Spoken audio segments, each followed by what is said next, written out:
Shqiptarët i kanë mbijetuar sëmundjeve të miravjeçarëve, luftrave nga çdo lloj poshtuesi, rrezatimit Çernobilit, urive dhe krizave të mëdha.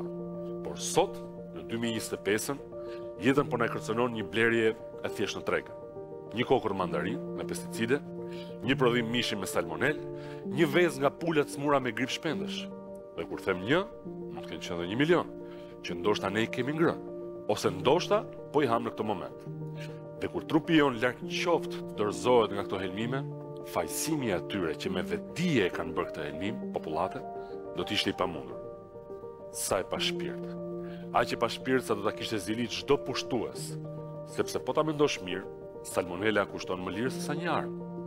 Ky është një krim i heshtur dhe i mirë organizuar.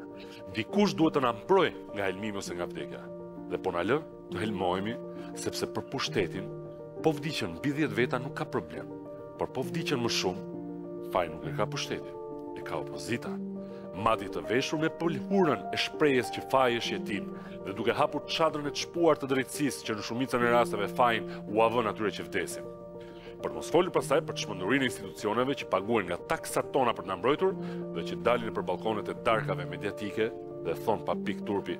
Po edhe qytetarët bëjnë pa kujdes vetë tash. Ne nuk jemi në fazën kur duhet të kërkojmë përgjegjësi vetëm fermerëve dhe tregtarëve. Po çfarë bën inspektorët? Pse nuk bën dhe ku janë analizat? Ku është shteti që paguajnë për të na mbrojtur? Ku është ministri?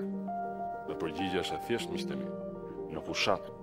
Sepse tani për ta rëndësi kanë votat, fitoria e zgjedhjeve me çdo kusht dhe çdo mënyrë. Po këto skandalet ushqimore, këto helmime të rreziku i jetës, çfarë problemi kanë nëse helmohen dhe vdesin sa njerëz?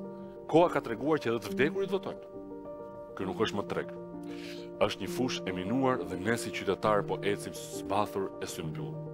Ndaj po ju pyes pak juve që mbushni rrugët për festa, ju që mbushni sheshet për parti, ju që mbushni stadiumet për ndeshje, ju që mbushni objektet e kultit për të besuar, dhe ju që mbushni administratën dhe rini të heshtur në punë dhe trima pas ekranit.